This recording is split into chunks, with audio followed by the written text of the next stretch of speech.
No ano de 1119, em meio às ruínas da Primeira Cruzada, um pequeno grupo de cavaleiros jurou proteger os peregrinos cristãos que viajavam até Jerusalém. Mas essa missão era apenas uma fachada. Nos subterrâneos do Templo de Salomão, esses homens encontraram algo que mudaria para sempre o curso da história.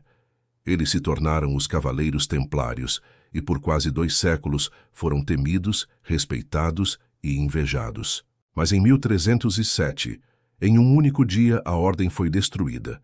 Seus líderes presos, torturados, queimados vivos. Seus tesouros desapareceram. Seus segredos enterrados. O que a Igreja e a coroa francesa estavam tentando esconder?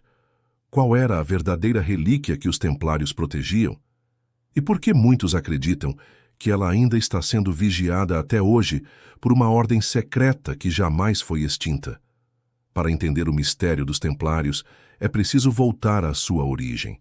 Oficialmente, a Ordem dos Pobres Cavaleiros de Cristo e do Templo de Salomão foi criada para proteger os fiéis nas estradas perigosas da Terra Santa. Mas os primeiros 9 cavaleiros não patrulhavam nada. Durante 9 anos, viveram dentro do que restava do Templo de Salomão, escavando, procurando, e, segundo vários relatos, encontraram algo.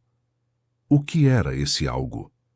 Muitos acreditam que os templários encontraram documentos antigos, relíquias sagradas, artefatos de poder.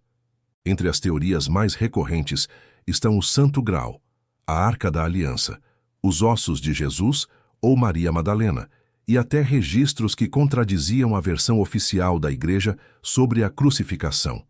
O crescimento da ordem foi meteórico. Em pouco tempo, os templários se tornaram banqueiros internacionais com castelos em toda a Europa, rotas comerciais e até uma rede de criptografia própria. Mas sua riqueza e autonomia despertaram a inveja do rei da França, Filipe IV, e a desconfiança do Papa Clemente V. Em 13 de outubro de 1307, uma sexta-feira, Filipe ordenou a prisão simultânea de todos os templários em território francês. Eles foram acusados de heresia, idolatria, práticas ocultas, mas nenhuma prova concreta foi apresentada. Sob tortura, alguns cavaleiros confessaram ter adorado uma cabeça misteriosa chamada Baphomet. O que era essa cabeça? Um símbolo, um artefato? Ou algo mais antigo que desafia qualquer explicação? Algumas teorias afirmam que Baphomet seria uma representação de sabedoria proibida, herdada das tradições gnósticas e pré-cristãs. Outras sugerem que era uma máquina, um crânio ancestral, talvez, não humano. Em um dos registros do julgamento, um templário afirma que a cabeça falava. Seria uma metáfora? Ou um artefato tecnológico incompreendido pela Idade Média? Após os julgamentos, o grão-mestre Jacques de Molay foi queimado vivo. Mas antes de morrer, teria amaldiçoado o rei e o papa. Ambos morreram no ano seguinte. Coincidência? Ou apenas o começo de uma conspiração que nunca terminou? Os tesouros templários nunca foram encontrados. Seus navios, ancorados em La Rochelle, desapareceram sem deixar rastros. Alguns acreditam que eles fugiram para a Escócia, para Portugal ou ainda mais longe. Em locais como Roslin Chapel, Glastonbury e até no Brasil, há marcas misteriosas, símbolos templários e túneis secretos que alimentam teorias sobre uma ordem oculta que sobreviveu. Em Portugal, por exemplo, a Ordem de Cristo foi fundada logo após o fim oficial dos Templários. Muitos dos seus líderes eram antigos membros da ordem original, e foi sob essa nova ordem que o país iniciou suas navegações, descobrindo novos mundos. Teria sido coincidência ou parte de um plano secreto, com base em mapas antigos guardados pelos templários? E o que dizer das catedrais góticas, construídas com engenharia impressionante para a época, sob influência direta dos templários? Suas proporções, símbolos e alinhamentos celestes revelam conhecimento astronômico, geométrico e até esotérico. Alguns acreditam que essas construções foram projetadas para canalizar energia, proteger segredos ou esconder relíquias. A Catedral de Chartres, por exemplo, não tem torre central, uma característica incomum que intriga arquitetos até hoje. Embaixo dela, há uma cripta antiga, anterior à igreja, onde os templários teriam escondido algo. Até hoje, o acesso é restrito.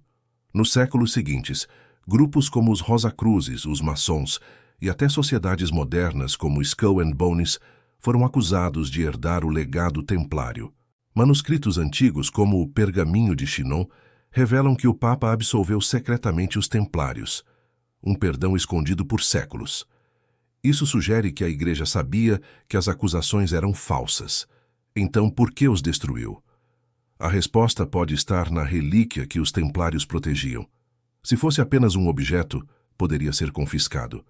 Mas se fosse um conhecimento, algo que pudesse abalar a própria estrutura da fé cristã, então não bastava capturá-los. Era preciso apagá-los da história. Entre os estudiosos modernos, cresce a hipótese de que os templários descobriram textos que recontavam a vida de Jesus, mostrando-o como um mestre humano, casado com Maria Madalena e com descendência.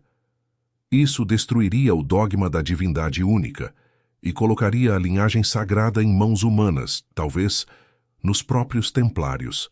Essa ideia foi popularizada por romances como O Código da Vinci, mas está presente em registros reais.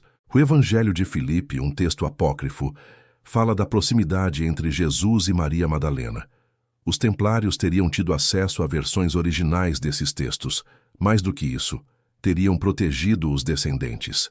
Há ainda outra teoria, que os templários não apenas encontraram algo em Jerusalém, mas tiveram contato com uma sabedoria milenar, anterior ao cristianismo, herdada do Egito, da Babilônia ou até de civilizações desaparecidas. Essa sabedoria envolvia astrologia, alquimia, arquitetura sagrada e talvez tinha acesso a portais energéticos. Um artefato como a Arca da Aliança, descrita na Bíblia como fonte de poder incontrolável, poderia ter sido real e os templários a teriam encontrado. Eles sabiam como ativá-la, como protegê-la. Será que ela está escondida em algum lugar, esperando ser revelada apenas quando o mundo estiver pronto? Em 2011, documentos revelados pelo Vaticano confirmaram que o julgamento dos templários foi uma farsa. Isso reacendeu o interesse sobre seu legado. Hoje, existem ordens templárias contemporâneas, registradas legalmente, mas com objetivos simbólicos e filantrópicos. Mas será que entre elas não existe uma linhagem autêntica, secreta, operando nas sombras? Protegeriam o quê? Quem? Ou esperariam o momento certo para revelar a verdade?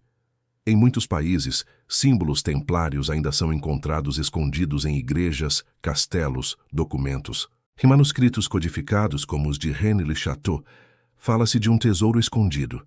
O padre Saunière, que serviu na pequena vila francesa no século XIX, enriqueceu misteriosamente após escavar perto do altar. Nunca revelou o que encontrou. Morreu em silêncio, mas deixou pistas.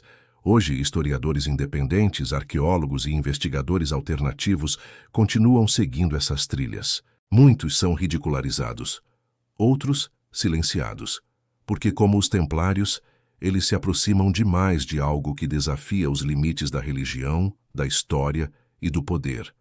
A verdade, talvez, não esteja em destruir ou desacreditar o mito templário, mas em entender o que ele guarda, o que ele representa.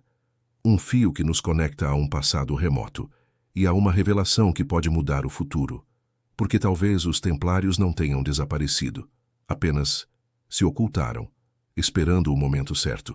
O momento em que o mundo estaria pronto para conhecer o segredo que a Igreja nunca quis que você soubesse.